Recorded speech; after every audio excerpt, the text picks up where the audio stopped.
Herzlich willkommen bei Scotia Spirit, heute Abend zum Online-Tasting mit dem Titel Experten zu Gast. Und wir laden schon seit einiger Zeit Experten aus Schottland ein, um hier live mit uns ein Whisky-Tasting zu machen, die wir digital dazu schalten, denn dann lässt es sich doch einfacher und schneller realisieren.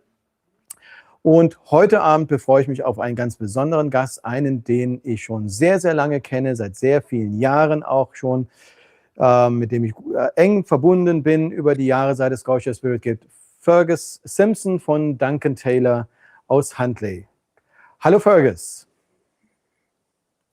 Er hört mich noch nicht, aber das kriegen wir bestimmt gleich gelöst. In der Zwischenzeit für euch schon mal als Information, es gibt heute nochmal eine Besonderheit, die es bei den jetzt bisherigen Online-Tastings noch nicht gab. Wir haben auch noch ein paar Filme vorbereitet von Duncan Taylor. Die Klas, der hier die Technik macht, der Klas Keller, der hat keine Mühe gescheut und ist nach Schottland gereist, hat dort Videos gedreht von der Cooperage, von den Lager-Warehouses von Duncan Taylor, und damit bekommen wir mal einen ganz besonderen Einblick in die Facilities vor Ort und natürlich den Fergus, den wir dann hier live mit dabei haben. Und Fergus guckt immer noch ein bisschen betröppelt ins Bild.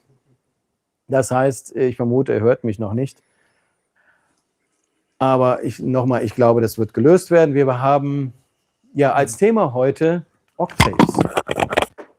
Wir sind ja schon seit etlichen Jahren mit Duncan Taylor dabei, regelmäßig deren Octaves hier anzubieten. Ob es Octaves sind, die Duncan Taylor für den Markt abfüllt und wir einfach ein kleines Kontingent davon haben, oder was wir ja auch schon seit Jahren haben, sind Octaves, die exklusiv für uns in Schottland abgefüllt werden von Duncan Taylor. Ja, die erste freudige Fehlleistung für heute Abend.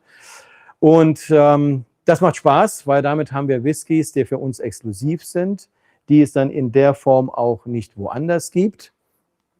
Und da ich einen guten Draht zu Duncan Taylor, speziell auch zu Fergus habe, ist es mir möglich, die Sachen vorher zu probieren, ob ich das dann mal vor Ort mache oder Proben hierher bekomme.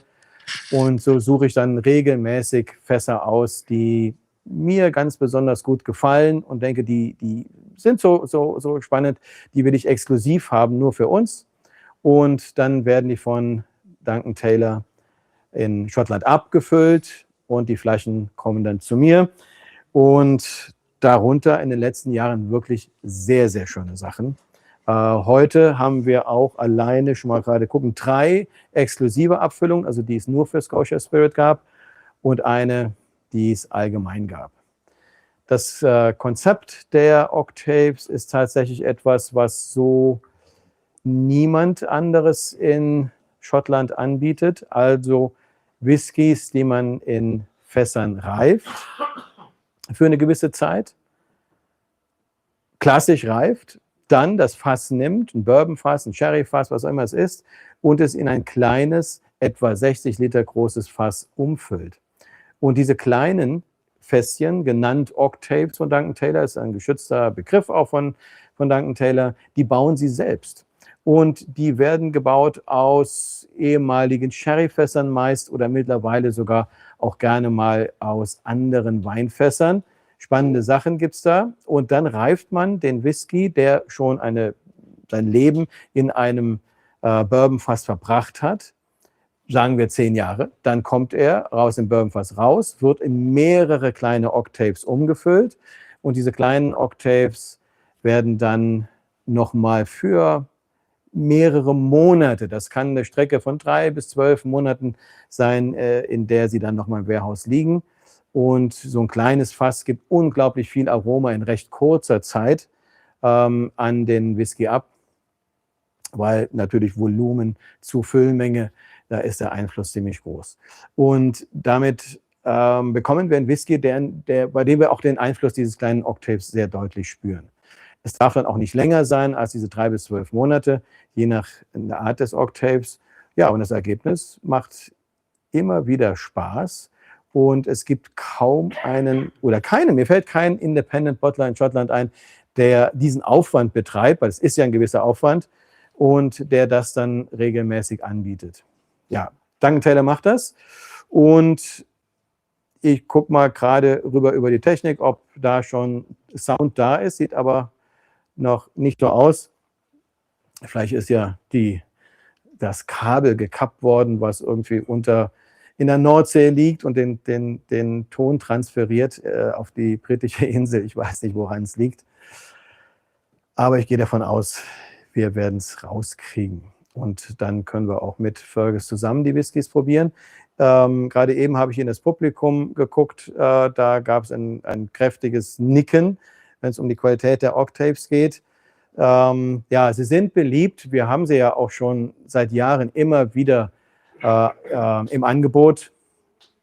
Sie haben sich ein bisschen im Style verändert. Ihr seht, hier haben wir den aktuellen Stil. Das heißt, diese sehr, sehr schöne Flasche mit dem goldenen Einfassung hier. Hier oben sehen wir auch ein kleines goldenes Label, auf dem man dann sehen kann, exclusively bottled for Scotia Spirit. Ich finde das Design sehr, sehr schön. Gab es letztes Jahr zum ersten Mal. Bis dahin kannten wir es aus den Tubes. So sahen sie vorher aus. Die Flasche war dann etwas schmuckloser und dafür gab es aber eine Tube dazu. Mir gefällt das neue Design tatsächlich deutlich besser.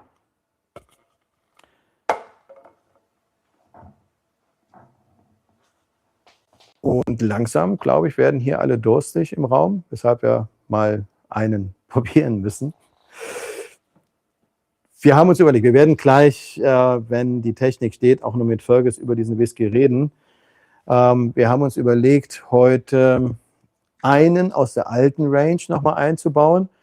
Alt ist gar nicht so alt, das ist 2025 gebottelt worden und ist noch im alten Design, auch exklusiv. Hallo, Fergus, hörst du mich jetzt? Yes, finally I can hear you, Peter. Fantastic. So reboot I the may computer. welcome to Scotia Spirit, Fergus. Good to have you here. Yeah, I know it very well. I'm good to be here. So I told the people already everything about the whiskey. So good that you have been with us. Bye bye. No, kidding. I don't know if people know, Fergus speaks German fluently. Moin, moin, Fergus. Moin. Wie geht's alle? Ich glaube ganz gut. Abend alle zusammen. Es gibt zustimmendes Nicken. Wir freuen uns, dich zu sehen. Wir freuen uns auf Videos von Duncan Taylor, die wir heute Abend auch noch sehen werden, Ja, die natürlich. Klas gedreht hat mit dir zusammen in Schottland vor kurzem. Ja. Und wir haben 4 Whiskys im Angebot für heute Abend. Ja, und warum nicht? So what's new at Duncan Taylor and how are you doing? I'm fine. I've been very busy. I had some visitors from Singapore yesterday. They left at about 10:30, and at 11 o'clock I had the Bunnahabhein Society of the UK coming up and with our UK sales guy. So that's that. That's finished for the day. They're having dinner at the moment. I'm not joining them because I had this. And Monday I'm away for Whiskey Live in Tel Aviv. You know. Very busy man. Yeah, I had a quiet time week in July, and then no, I haven't been away since middle of July, and but now is when it starts, and it goes from here until Christmas. See, here in Germany at the moment, everybody's speaking about pension with 63 or even later, and it's a hard discussion.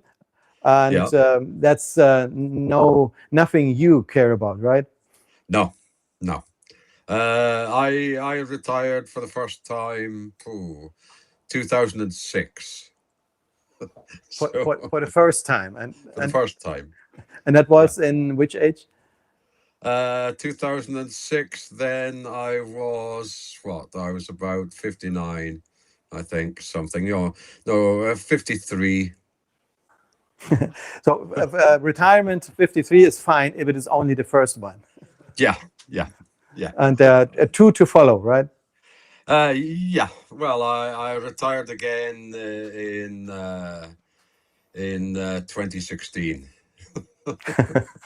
when I was 63. And still very busy with Duncan Taylor. And Yeah. Well, that was 10 years ago, 2016. So I retired and I was coaxed back out of retirement by you and Shand. So that's how things go. And Duncan Taylor's doing well in these days. Yeah, we're still doing very well. Lots of busy. I've got a very busy calendar coming right up until Christmas.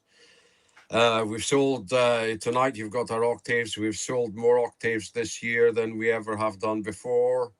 We've got about 600 odd octaves that are full in our warehouse. So we're doing okay. Yeah, can't complain. I think these days where sales are in general dropping, quality pays off. Yes. Yeah. And we know the quality of Duncan Taylor since long time. Yeah. It's good because, as you know, Peter, with some other independent bottlers, they have 10 expressions, and you might take some for your shop. And 2 or 3 might be very easy for you to recommend to your customers. Another 2 or 3 might be okay. If you like this style, yeah, I can say you can try it. And the other lot might be, oh, no, I don't really want to put this in front of any of my customers because they might not like it. And we don't have that problem. And we can see in the background that you don't have the problem. There are all the casks in your new warehouse. It's the second warehouse. It's just about 2 years old. I've got just over 5,000 casks there at the moment. Nice modern rack system, so we know where everything is. But still, you see the forklift there. That when it's usually always the same in the warehouse. When you try to find something, it's always at the back, and you need to take 7 other casks out first before you get the one that you're wanting to bottle. That's always what happens. It's never the first one on the outside. It's always the one furthest in. So, and with all this casks, I can remember last time I visited you a couple of weeks ago. You offered me some samples, and that was not some samples in a little case. That was a big box of, I don't know, 100 or 200 samples. Yeah. And that makes it great because you have all these casks and samples, and it's like a candy shop for me to find the best ones that I like. Yeah. That's one of the reasons why I'm still doing it. Just after that you were over here, Peter, me and Dean had to sit down. We were going to bottle a 1978 Longmorn, and there were 3 sherry hogsheads of Longmorn, and the 2 of us had the very hard job of tasting them and finding which one we think we should have bottled. It is a tough job in the industry. Yeah, it's tough when you've got a 356-year-old Longmorn sitting in front of you. You have to choose between one of them. But that's the way things go. Yeah, fantastic, and it's nice to see all the racks of the warehouses that Klas did with a drone. Interesting. You can use drones also for very good stuff. Yes. It was a bit of a problem because with all the steel around, it was not so easy for the signal for the telecommand. But then a little drone that Klas had, if it crashes into a cask of whiskey, the drone will take the damage, not the whiskey cask. So we're perfectly happy for him to fly it around in the warehouse, just so everyone can see the scale of what we have. And this is, I don't know, just a small part of what we have. We've got millions of liters. We built this one 2 years ago because under the pandemic with the COVID, the distilleries where most of our whiskey is stored, they just laid off all their warehouse operatives. And so we'd ask, well, those 30 casks that we've got sitting in your warehouse, can we have them? And we didn't know whether it would take 3 weeks or 3 months. Very hard to plan in that situation. So we bit the bullet and we built a warehouse. And as you see, it's getting pretty full already. I think in the next year or so, we're going to have to start thinking about building warehouse 2. Oh, not bad. So, I know where it is in Huntly. It's a fantastic climate in the Highlands, very near to the Speyside region. So perfect climate to mature whiskies. Yeah. Definitely better to mature whiskey than, for example, here in Cologne, which we have. But today, again, 32 degrees. Yeah. So not so good. Yeah. Okay, so I think these guys here in front of me are a little bit thirsty. Yeah, we've been talking, and they've got empty glasses, or they've got a glass of whiskey in it, but they're not daring to taste it yet. Exactly. They have a glass of whiskey, and they have a glass of whiskey from the. I already showed the bottle into the camera. We have an Auchentoshan here. Mm-hmm. That will have been the old Oloroso. Yes, see, no, it was a Palo Cortado. Oh, a Palo Cortado. So it's 2025. It was bottled. Yes, exactly. Yeah. You know your stuff. Yeah. And we bought it last year. I thought it is interesting to have an Auchentoshan in this kind of cask, Palo Cortado. Auchentoshan sometimes for me seems to be a little bit too soft for my palate. But with the Palo Cortado Octave, it got a really nice kick to it. Yeah, you're very discreet, Peter. I would say some of the official distillery bottlings are a little bit boring. Yeah. I didn't want to use this word, but I'm behind you. Yeah. Auchentoshan, it's decent spirit, but it needs a nice cask to bring out the wonderful things that you have. And the Palo Cortado, being slightly drier than your Oloroso, suits the whiskey fine. Yeah. So it's a different Auchentoshan than the ones we usually know, and still quite creamy and soft on the tongue. Yeah. So it's by the way, it was 46. Let me double check. Yes, it was bottled with 46%. So to everyone who's watching and to everyone here in the room, Slanjava. Slanjava.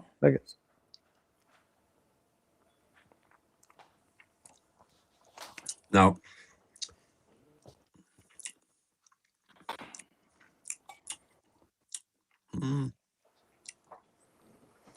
nice and creamy, very soft, creamy, gentle. Yeah.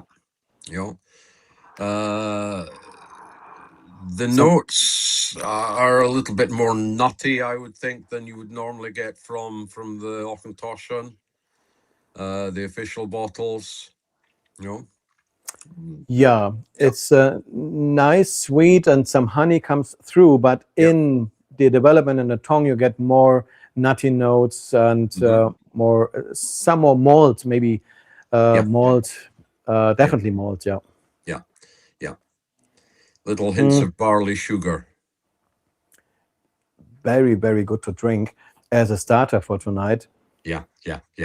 Perfect. The age, by the way, is 13 years old.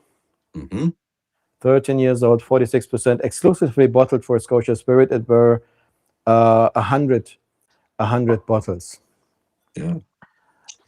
So now, Auchentoshan, when you come to visit us next week, Peter, I won't be there, but I will ask Beth, because we have been this year, just from January, we've been doing little experiments at Duncan Taylor with a new type of octave. Not a Palo Cortado, not an Amontillado, not a PX, actually with Quercus crispula, which is, you might be better known for the people who don't know their oak species as Mizunara Japanese oak. And Fantastic. we've just released from our Spritz Embassy our first ever Mizunara oak octave. And the whiskey that we used for that is Auchentoshan. Very interesting. And why did you use Auchentoshan? Because when the Japanese are using Mizunara casks at Suntory, they never fill their single malt straight into their Mizunara cask, because Mizunara obviously is a virgin oak. It's not seasoned with sherry, not seasoned with anything else. So they usually fill their casks, first fill with grain whiskey to take out some of the tannins in that, because they're doing full maturation in Mizunara for their things like Yamazaki. So it's in for several years, 10, 12, 15 years. So they want to take the immediate hit of the Mizunara off. So it will go kind of like a refill sherry will go longer than the first fill sherry. So we decided, well, if the Japanese are using grain for first use, perhaps rather than putting in something heavy, strong, like a Craigellachie, for example, which is a heavy, chewy make, we'll go for something light and more in the style of the Scottish kind of way. And we had some nice hogsheads of Auchentoshan. So we tried the Auchentoshan, amongst other things, other whiskies that we tried at the same time. The Auchentoshan was absolutely beautiful. I'm looking forward to try it. Yeah. So we will be having some Mizunara cask whiskies arriving in Germany, but unfortunately we've promised them to our German distributor, and we're keeping them back till October for Whiskey Live in Hamburg. Of course, yes. And Yes. Yeah. and will you be in October there? Yes. Yeah. Then we will see Yes. us. Yeah. Fantastic. Yeah. And maybe before October, we will get our 3 octaves that in the pipeline are at the moment. I'm pretty certain you will, Peter. Pretty certain you will. Yeah. Always good supply from Duncan Taylor. Yeah. And so I asked the group here, how did you like the Auchentoshan, your first whiskey? The thumbs are going up. That sounds good. So I like it. It's very, very, very, very good to drink. Yes. And it's the kind of whiskey that you can drink when it's 32 degrees. Exactly.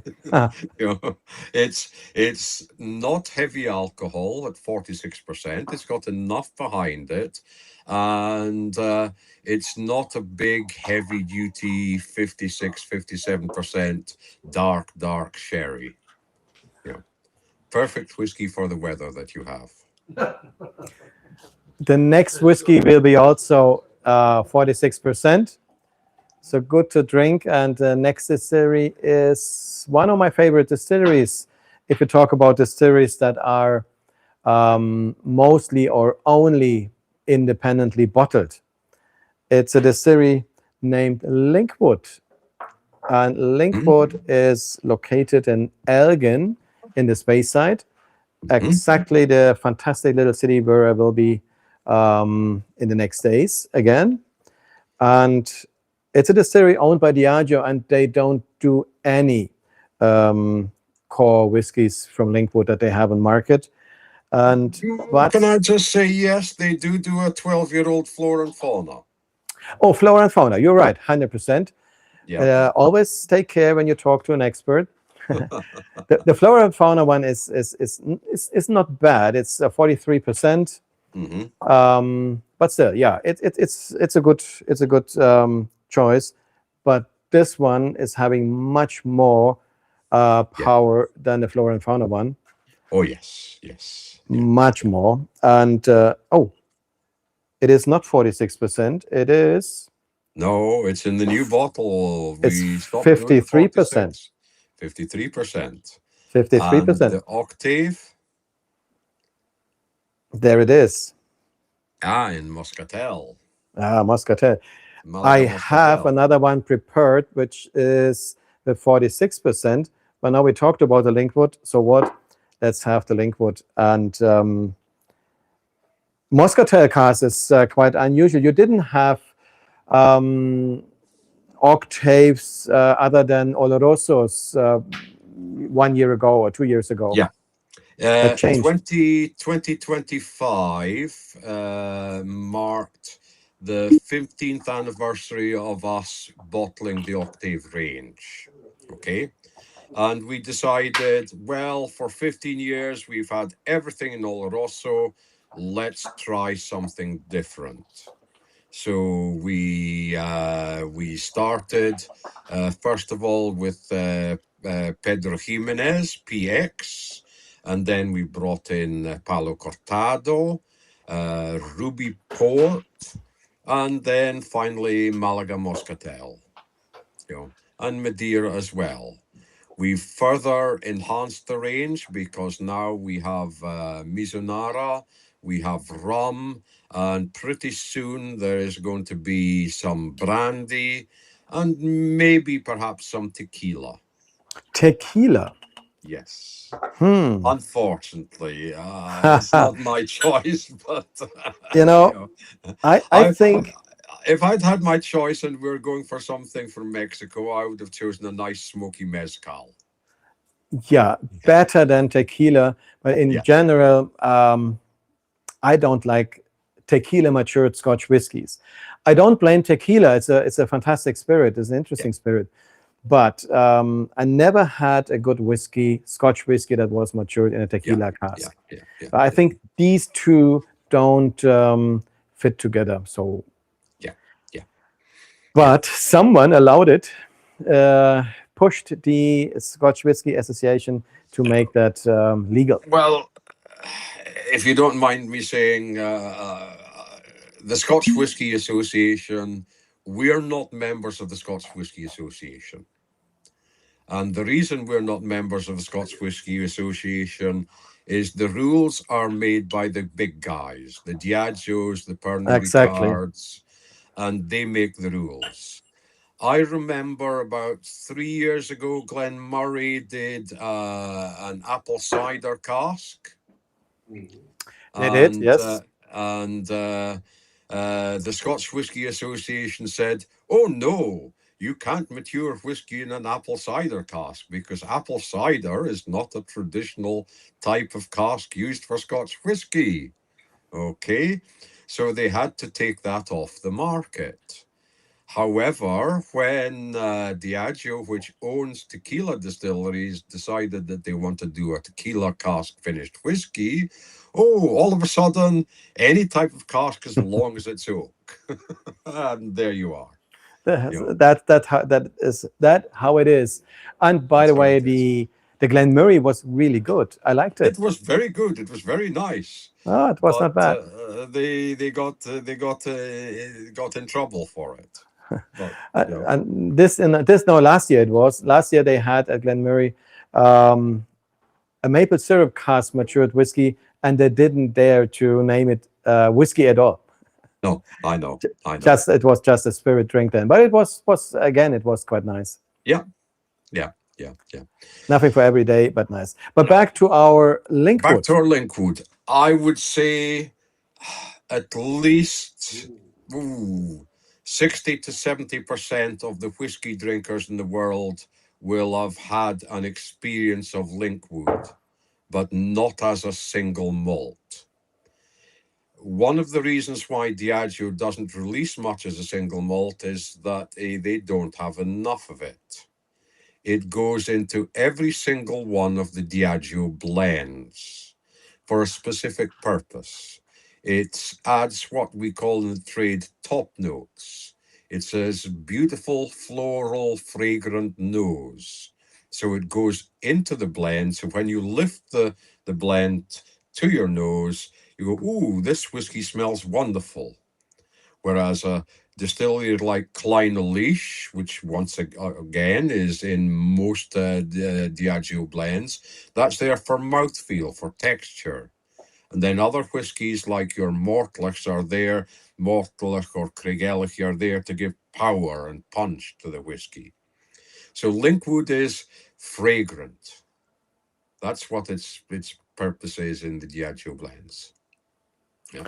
And it's nice to have it plain, just Linkwood. Yeah. Yeah. And you had a cask, I guess, bourbon, and then finished it in Moscatel. Yeah. The majority of our Octave casks start their life in a bourbon hogshead, American white oak hogshead. That's where they start.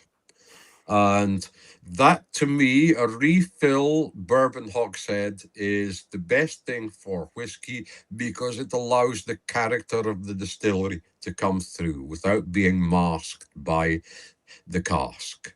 Yeah. You know? So you get the character from the distillery. You definitely get it with this one. It's this nice floral green notes that you have in your nose before you drink it. Yeah. And even the 53%, they don't reach my nose. No. For me, Linkwood I associate with late summer, with your walking in the park where the flowers are slightly starting to go over, and that early evening where there's still air, fragrance in round about the flower beds, your roses, chrysanthemums, those type of flowers that you will get from me. That's the classic Linkwood. That's classic. So let's try it. Yeah. Slange, Fergus. Slange.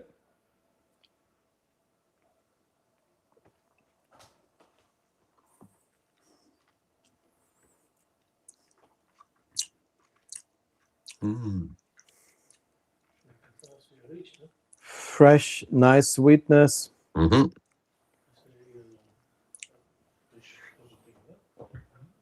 And it stays on your tongue for a while. The Moscatel kind of, it makes it a little bit more syrupy. Syrupy is a good word, yeah. Yeah. A little bit. Also, again, some honey coming through. Maybe heather honey. Yeah. Heidehonung. Exactly, genau. Best heather honey ever comes from Scotland. Yes. I can recommend Heather Hill. It's fantastic. Yeah. A good honey. And with the new bottles, this is also bottled exclusively for Scotia Spirit. And you can see here in this very little label on the top. Klas can show that. Here you can see it. Exclusively bottled for Scotia Spirit, which is very nice. A little bit different to the old ones where we had it somewhere Just here in the label. Tiny little line on the bottom of the label. Yeah. Now with that little shield on the neck, everyone can see that it's a Scotia Spirit bottle. I like it. It's really nice. Yeah. And we don't need a box anymore. The bottle is very nice and nicer than the old bottle and better than having this than having the old bottle with a tube. Yeah. Yes. And also good for environment because you don't produce a tube. Yes, you have, you have new European regulations on recycling, and I was just reading in one of the trade magazines today about new regulations that the European Union is considering that you need to use minimum packaging so that glass bottles should be standardized I think it's terrible. Standardize all the glass bottles. That's really terrible. Yeah, We're but just happy about this nice style of yeah, bottle. yeah. I mean, if everything, next year you'll have to cover up. It's like with tobacco. You can't have any tobacco products on display in many European countries anymore. You know, so the cigar shops have to have closed all their humidors in many places. Um, You know, um, and next they'll come to you, Peter, and say, "I'm sorry, you need to have all your bottles behind your shelves closed off so the public can't see them." And then we in do. standard bottles. Then we close the windows from outside, and people have to come in, and we put in Yeah, only yeah, allowed from 18 years old. yeah, yeah. Uh, someone in the audience asked for a bottle and asked if it is still available. Yes, it is still available. We have a couple of bottles left, so you can buy one here, or you can buy one also when you're watching some bottles. From all the bottles we have here tonight, some are left. Not many, but some are left. Yeah. And then we're But waiting for the new ones. yeah, that's the good thing for you, Peter. Your store, people go to your store because they enjoy what you stock. They're not someone sitting in Dresden in a little garage, not paying all their taxes and working off the internet and undercutting you by €2. What a lot of things that you have in your store, you can't go on the internet and find. You know, so if people enjoy the whiskies that you are presenting to them, they have to come to you. So it's very nice. But it's two-way street because they come to you because they know they can rely on the quality of things that you stock in your shops. Exactly, and that's what I can also present them, because I rely on the quality of what I get from Yeah, yeah, the yeah, Scottish producer, in this case from Duncan Taylor. yeah, And I know what they do, and I know that they get controlled yeah, by the SVA. You can't do everything you like to your whiskey. This is it's a thing that's, and it says also on the label, Scotch whiskey. So that's a proof it's under control. A lot of yeah, whiskey is on the market which says whiskey from Scotland or whatever, whiskey from Linkwood, mhm, but not Scotch anymore. And with the little yeah, bird Scotch, you lose control. yeah. To be Without the a little bird. to be a single malt Scotch whiskey, it must be distilled, matured, and bottled in Scotland. You know, and if it's not legally, we can't put single malt Scotch whiskey on it. That's how it is. You know. And people expect from me quality, and I trust my partners in Scotland. So everything you Yeah. get here is always Scotch whiskey. You never get a single malt somewhere from Scotland. You always get 100% Scotch whiskies here, which is a promise of quality from the Scots and also from me to all our customers. Yeah. Yeah. Although in the future there might be malt whiskey that we will bottle that might not be Scottish. Who knows? Okay, we will Yeah. see. Yeah, we'll see. We'll see. Yeah, we'll see. Will be Chinese whiskey then. Oh, Chinese whiskey. There is some Chinese whiskey on the market. One distillery I won't name, which is quite nice. It's available in Germany. It's fine, but in the next 2-3 years, there's going to be so many Chinese distilleries coming onto market, and there we are. Aren't you in Scotland afraid that in 10 years or 15 years, the Chinese will flood the market with cheaper whiskey than the Scotch whiskey? I remember 20 years ago when the Japanese whiskey started to coming into onto the market. Yes, Japanese whiskies can be very good whiskey, but to get good Japanese whiskey, you will have to pay double or even triple the price of an equivalent standard Scotch whiskey. You know, if you buy an average Japanese whiskey at the average price of a Scotch, the Scotch whiskey will beat it all the time, because your average Japanese whiskey is the cost of production and shipping it's much higher. So an average Japanese whiskey their average is below the average of Scottish. So we're not competing against the Japanese. They make good whiskey. Every country in the world makes good whiskey. Believe it or not, even Germany. Sometimes if you look long enough, you might find a whiskey that is drinkable in Germany. But the majority of the whiskey, sorry to say that here from Germany, but the majority of the whiskeys that are saying whiskey on the label are not what I expect from whiskey, to be honest. No, exactly. You have more distilleries in Germany than we have in Scotland now. See, and most of them are schnapps distilleries, yes, and not whiskey distilleries. Most of them have got an old Obstler still and crank out something and call it whiskey. No. Exactly. I can count the good German distilleries on the fingers of one hand. So, I agree, but we don't name them now. We don't name them now. No. But we can name another distillery from Scotland. Yes. Which is on the label here. A distillery maybe not that well known, maybe also a little bit underrated, but I think they do a fantastic job there at the distillery. It's a Tamnavulin. Tamnavulin celebrating this year their 60th anniversary. Yeah. And I just have been recently there and met Kirsty McCallum, their blender and master blender.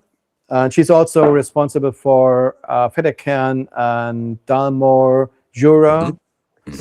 And I think she's doing a good job there. But unfortunately, you don't get any Tamnavulins from them with an age statement. It's all younger non-age statements. Good though. Really good. Good price range also.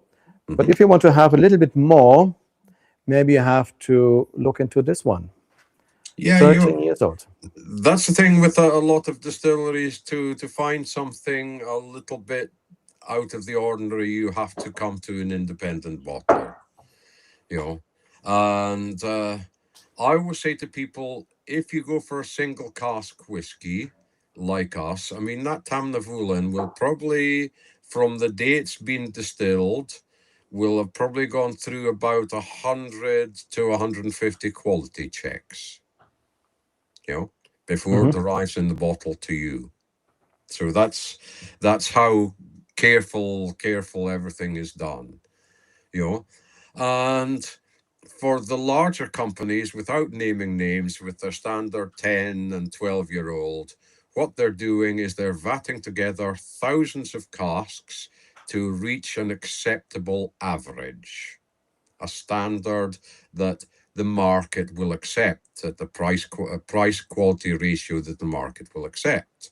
So in these thousands of casks, if there's half a dozen casks that are perhaps less good, it doesn't matter, because they get drowned by all the others.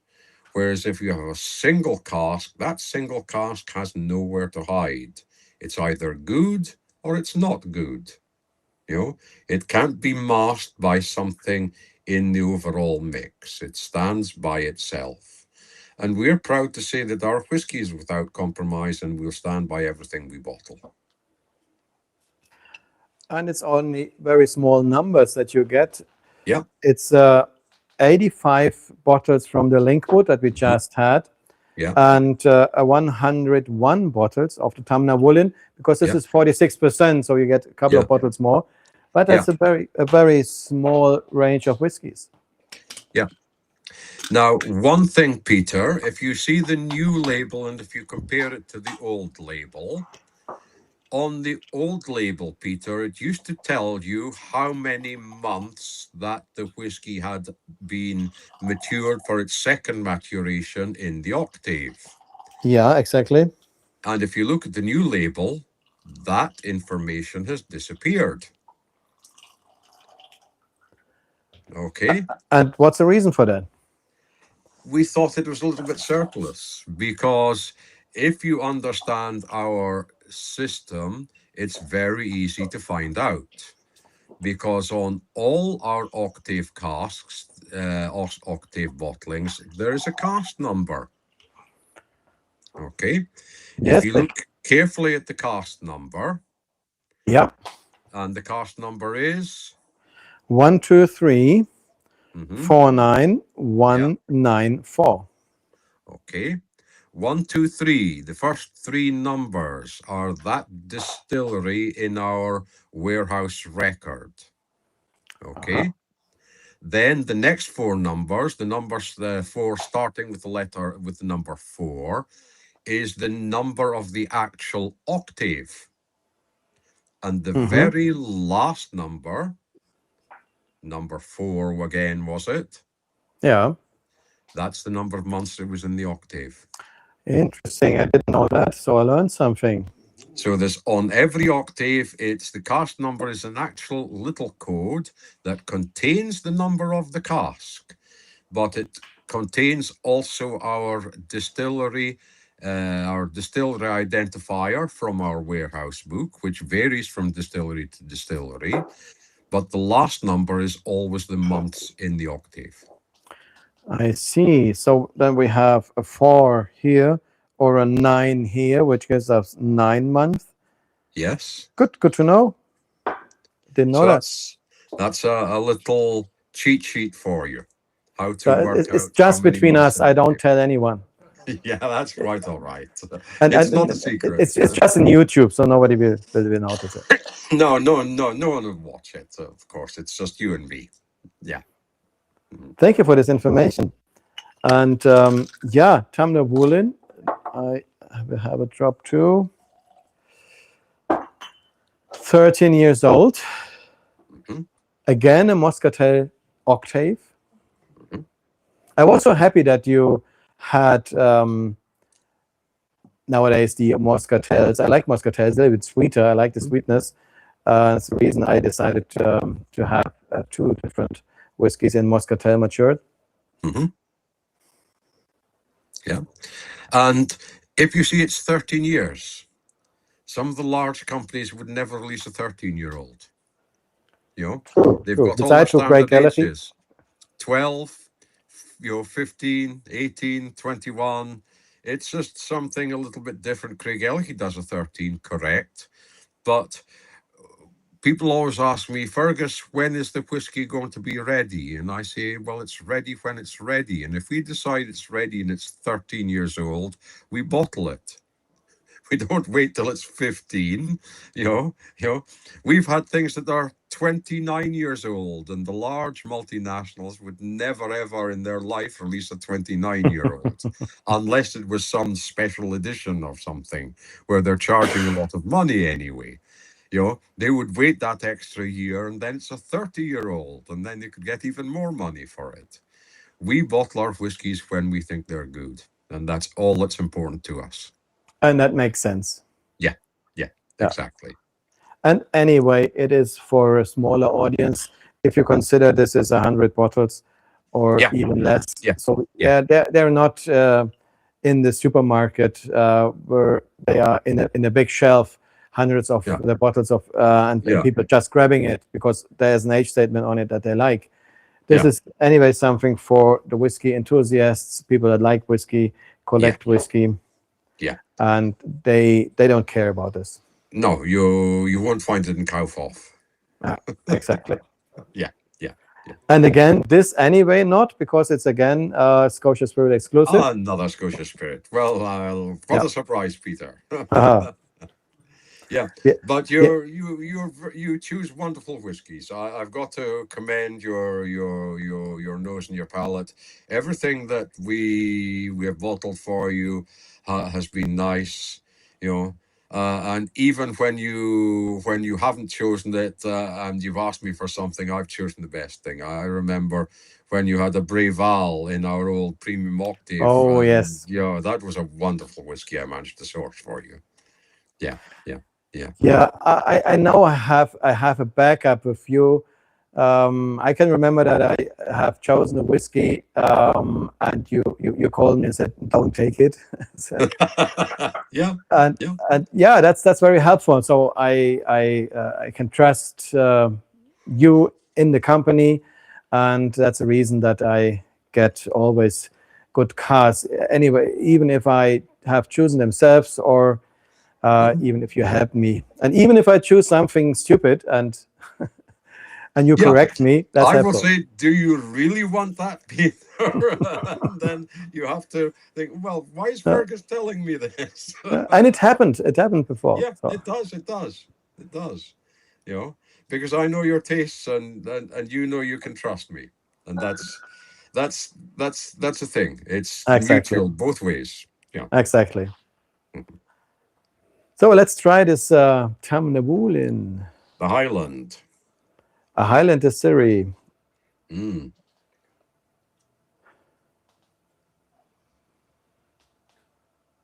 Again, a nice sweetness.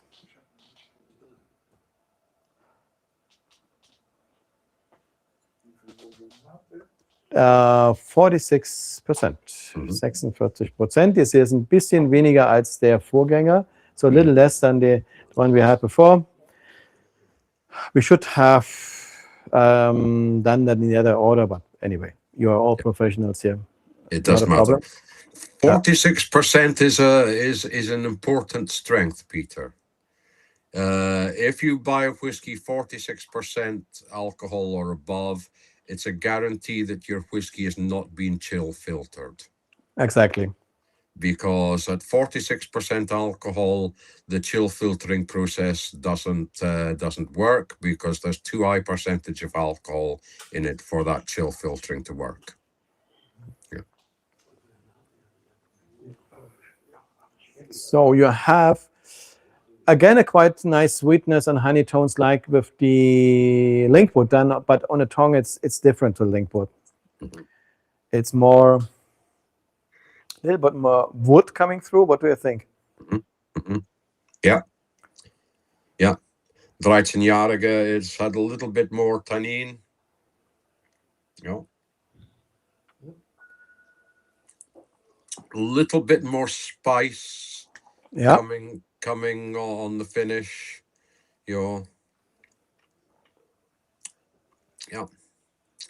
But pleasantly, what I would say is it's a wonderful balanced whiskey. There's a bit of spice there. There's a bit of sweetness there.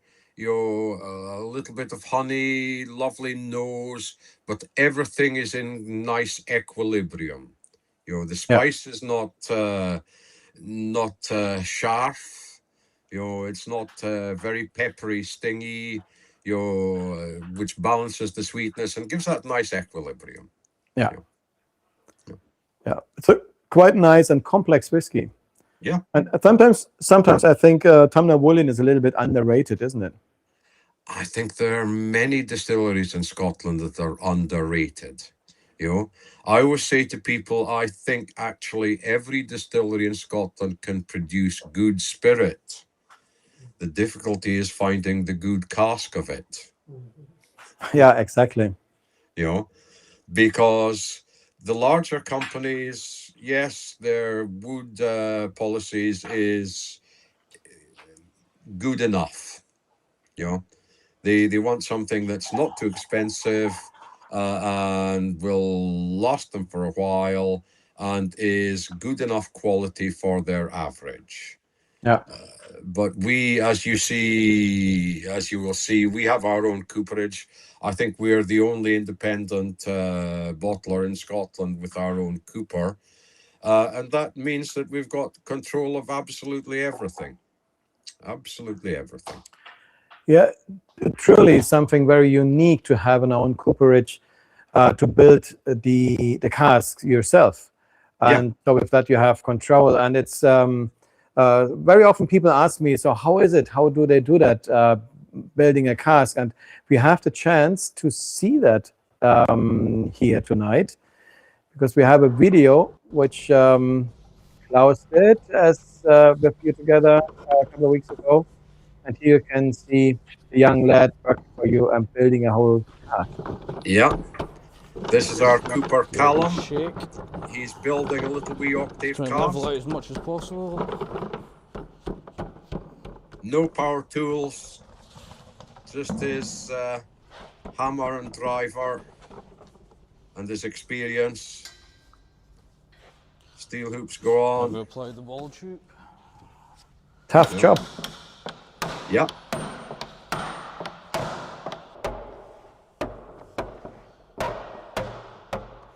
Checking everything's aligned. From the size, is this an octave? This is an octave, yeah. Now he splits the reed because on the inside, the pith of the reed will soak up the liquid and swell. If you don't split the reed will be watertight and not swell, and it won't make a good seal.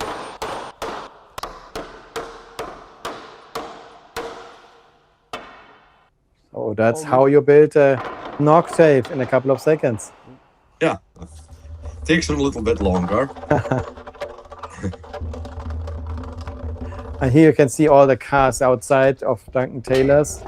Yeah, at our Cooperage. Lots of work for him to do. This is a cask that's just been emptied. He thinks it's good enough, so he's just giving it a quick char with the gas. Sometimes, if it had been emptied that morning, it will catch fire really quickly. This one obviously has been sitting around for a day or two, a little bit dried out. There we are. Put the top back on, pressure test it, and ready to get refilled again.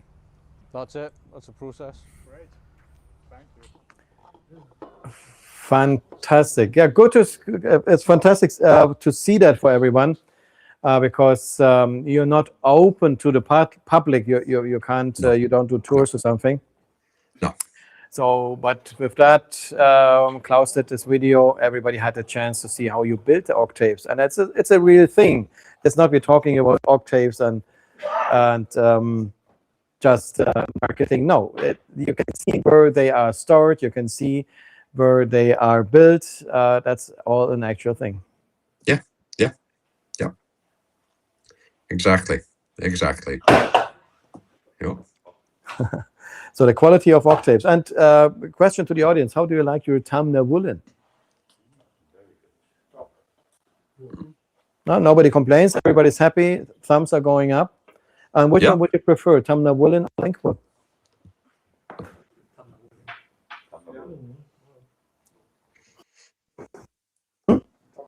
Okay, the majority in the audience here says Tamnavulin. Not everybody. Some are also Linkwood, but a little bit more votes for the Tamnavulin. Interesting. Yeah. Yeah.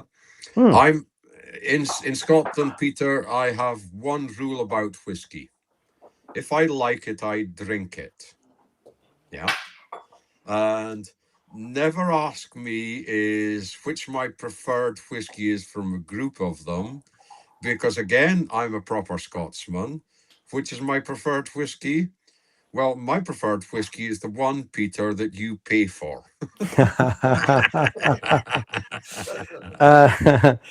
And now maybe people get suspicious, because I very often tell people in whiskey tastings when they ask me which is your favorite whiskey, and I always tell them a good friend in Scotland told me to answer this question, the one you buy me now, and now they know who told me that. Yeah. But when I get asked this question as well in whiskey shows, and I have my whiskies in front of me, people say, which one of these would you choose? And I say, okay, when am I drinking it and who am I drinking it with? Okay? Because it's very different, I go and do a whiskey tasting, and sometimes I have to do a whiskey tasting in a corporate event where someone in the office says, "Oh, we need a team building exercise. Let's get Fergus from Duncan Taylor." And I'm in the meeting room of a hotel on a Saturday afternoon with everyone there because they have to attend. The boss says you have to attend, and half of them would rather be watching the football. Some of them would rather be going shopping. And some of the secretaries might even hate whiskey. And so there are 80 people talking amongst themselves. I've got some wonderful whiskies, and it's the most boring hour and a half of I do on the Saturday afternoon. Finished that, I go to the bar, and my friend is in the bar, and we sit down and just have a run-of-the-mill whiskey together while we talk for the next hour. So which is the best whiskey we drank that day? Well, not the one in the corporate event, even though the whiskey might be chosen by many people. The best whiskey was the one that I had with my pal. You go walking in Niederbayern, up in Niederbayern, and it's December, and you walk up in the mountains, and you get up somewhere, and you're looking out over the snow and the mountains, and you pull a little hip flask out, and we two share it. Okay, that's fine. But then you go to Griechenland on your holidays, and it's 48 degrees. You try drinking the same whiskey on the beach with a bunch of Greek people, and it doesn't have the same effect. So whiskey is for enjoying with people. Very few people sit at home and say, "Oh, this is my precious whiskey. It's all mine. It's all for me. When I finish, I'll lock my bottle away in the cupboard." No, that's not what most whiskey lovers do. Most whiskey lovers love to share something. You go and visit them, and he says, "I've tried this, try that, try the next thing." Like when I visit you in the shop, you pull out a bottle and say, "Oh, Fergus, have you tried this? Try that." And we talk about different whiskies, and we try different whiskies. That's what whiskey is for. It's for sharing and enjoying and drinking. You know the best sound a whiskey bottle makes? The pop when the cork is pulled. That's the Exactly. best sound a whiskey bottle makes ever. True, 100%. I agree, Fergus. Yeah. Yeah. That was what you just said was a love letter to Scotch whiskey. Yeah, exactly. Yeah, it's the reason why I'm still doing this, because I like whiskey. I like talking and educating people about whiskey, and so that's perfect for me to be a brand ambassador. I get paid to travel the world, drink whiskey with other people, and I get paid well as well. So that's And you're still in love. Yeah, exactly. Then let's drink to that. Slange.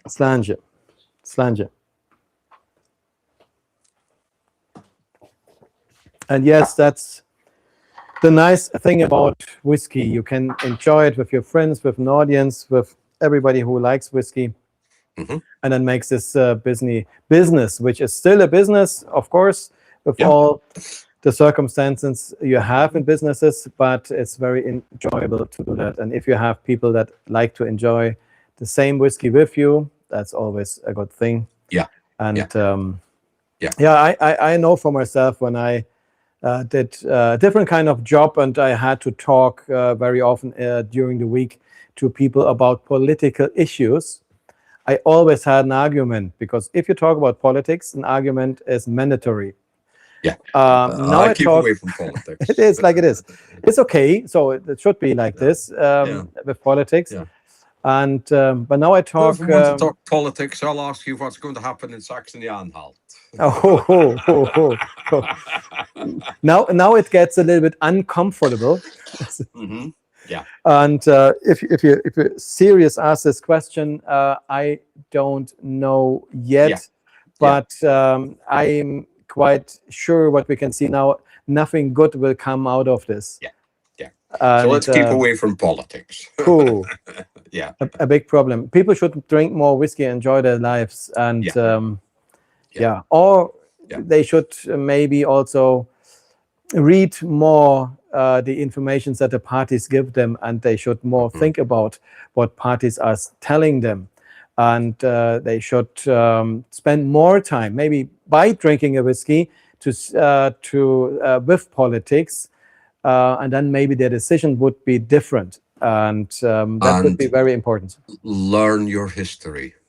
Exactly. Learn your history. Yeah, and I'll just leave it at that. So even the Scots or the British people are looking to Saxon-Anhalt and are worried, I guess, what's going on there. Well, it has been in the newspapers here, yes. Yeah. At the moment, most people look at North Rhine-Westphalia looks at the marriage between North Rhine and Westphalia. I'm not sure if you can understand you because of the mics. Can you? Yeah. I didn't hear everything. Okay. Can you repeat? Maybe it's difficult because of the mic situation, the microphone situation. If you can tell me. But anyway, let's not get too deep into politics.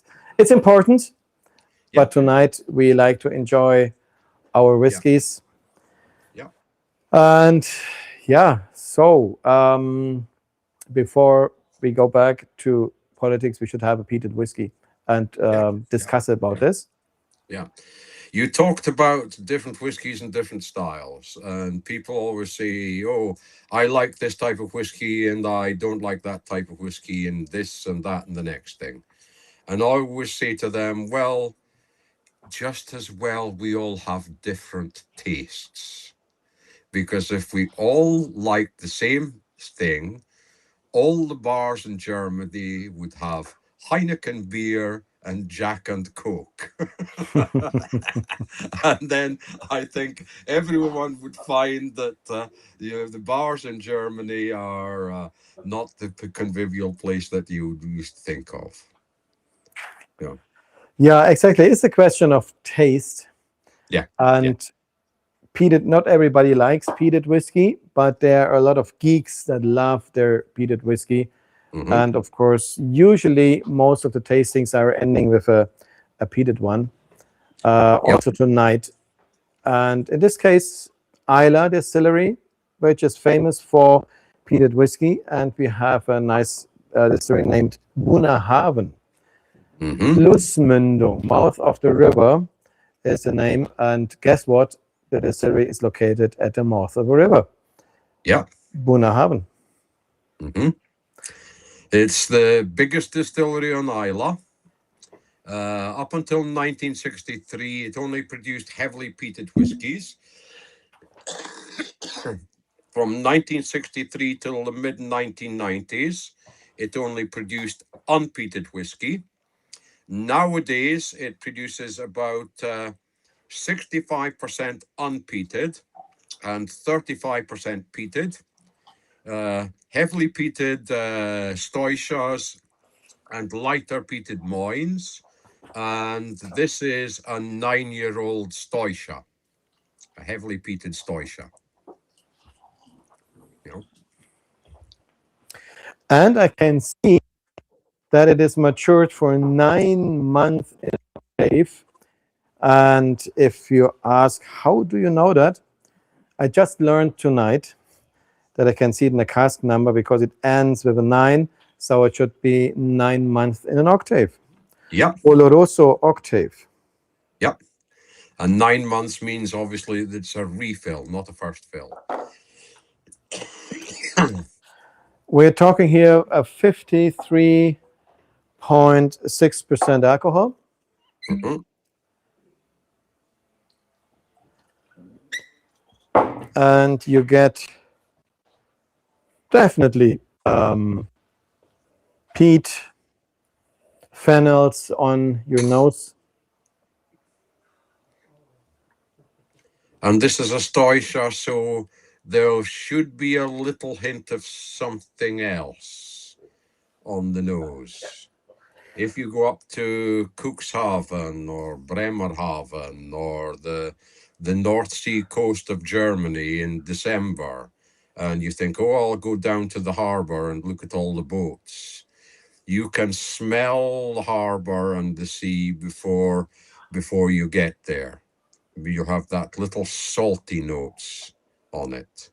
So you'll have some maritime things. And why does Bunnahabhein have a little bit of saltiness? Well, it's an Islay whiskey. Islay on the west coast of Scotland. The wind comes traditionally on the west coast of Scotland from the west, but to the west of Islay, there's nothing for about 5,000 kilometers until you hit northern Canada.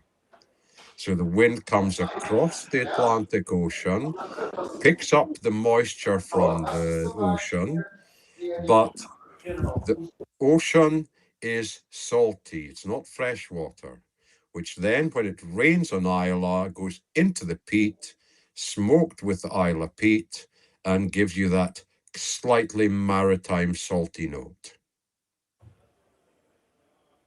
Yeah, you definitely get that. Salt, fennels, peat, even a little bit coal I have. Yeah, yeah. So let's try it. Yes. Slange. Slange. Slange.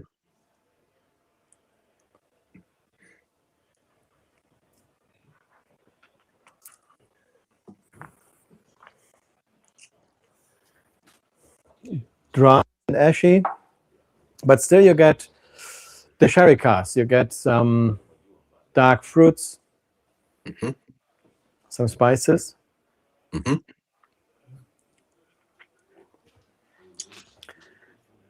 It's a younger whiskey than some of the others we've had tonight, but I think that's perfectly acceptable to have a younger with a peated whiskey. It gives you that youthfulness. It gives you that vigor that is that comes across as a nice, vigorous, peaty youngster. It's not old and flabby like I am. It's young and fresh. So like me. Yeah, that's correct. Yeah, yeah. Yeah, I think that the sweet spot of peated whiskey is below 10 years. Yeah, below 10 years, it's kind of like I don't know. You don't have any children, but I will say to people, when you have children, it's like peated whiskey, because when they're young, everything is wonderful. Daddy's very nice, mommy is lovely, and then they grow up a bit, and then they become teenagers, and they go, Dad, you're horrible. You're the worst dad in the world, because I just have your old second-hand iPhone 8. Everyone at school has an iPhone 16 or 17, and I take out my iPhone 8 and they'll laugh at me. Same kind of thing. Oh, Mum, what are all these horrible spots on my face? None of the girls like me because I'm all spotty. And then there's a horrible teenager. They grow up and they go to university and they come a little bit older, see a bit more of the world, and then they appreciate what the parents have done for them. And they start becoming nice again, So below teens and above 25, that's the sweet spot for me for Islay whiskies. That's the sweet spot for me. Younger or older. And by the way, did anyone know that Fergus used to be a teacher very long time ago, right? Up School until teacher. 2006, that's when I retired the first time.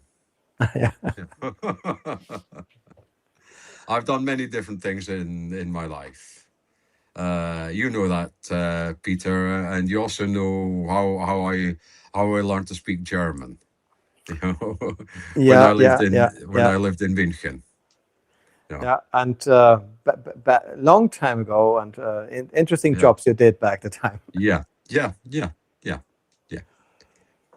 Yeah, but it's good in life to develop different things, to see different parts of life, and you only have one life.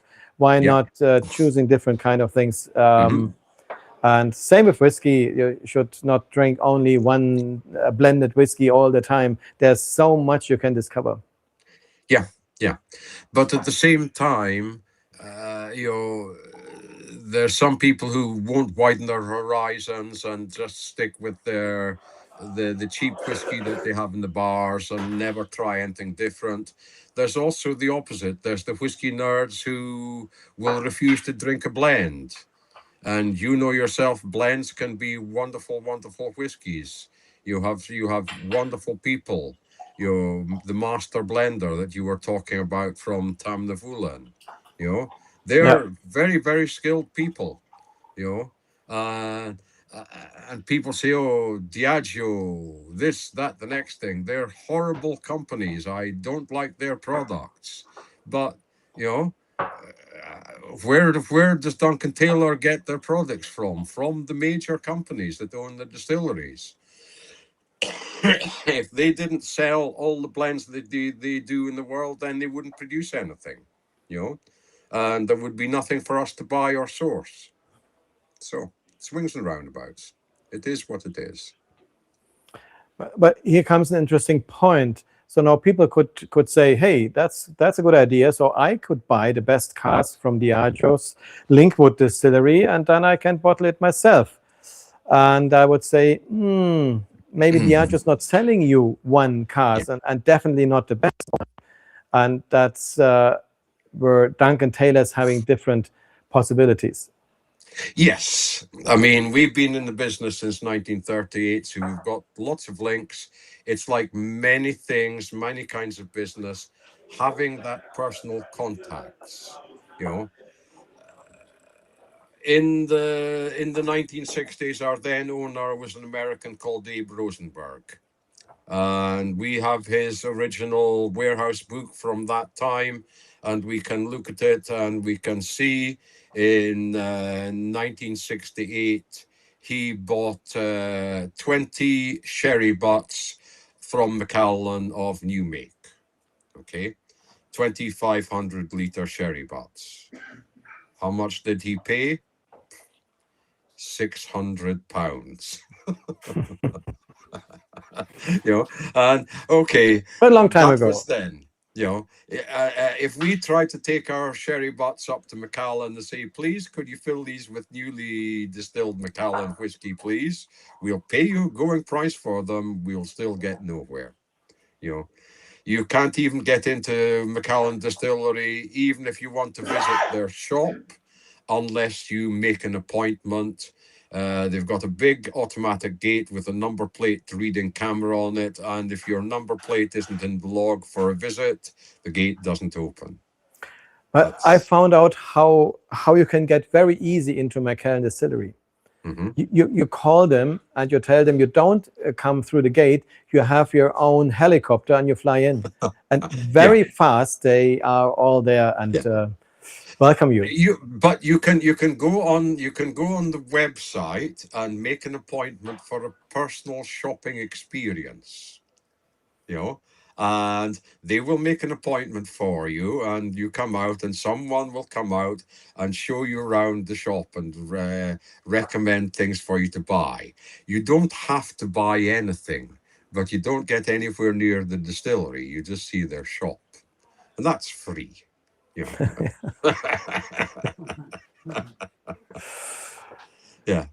That's so how how it is is. everyone enjoying the Bunnahabhein, the peat, der Torf? So Endlich kommt der Torf. So here in the round, how do you like your Bunnahabhein? Again, thumbs are going up, and so all the whiskeys got appreciated tonight. You liked them all. There was no complaint about the 4 whiskeys we had. The 4 whiskeys were only a little bit of what Duncan Taylor can offer. Also only a little bit of the ones we have from Duncan Taylor, but at least 4 we had tonight. And the ones that are watching today or in the next days and weeks and months when you have this video online, which is the benefit of this kind of tasting. It's not over when it's over. So you can watch it all the time on YouTube, and you see everything and can listen to the 2 young men here that are presenting the whiskeys. And yeah, it was a pleasure to have you tonight, Fergus. Thank you very much, Peter. I'm sorry I will miss you next week, but I hope you have a safe journey to Scotland. I can guarantee it won't be 32 degrees when you arrive here. I mean, earlier in the week here, we got down on Monday, we were about 13. Today was about 19. It was a little bit warmer. So, good whiskey weather. I appreciate very much the weather in Scotland, and 19 degrees would be wonderful, but I would also take 13 degrees, not 32. Yeah.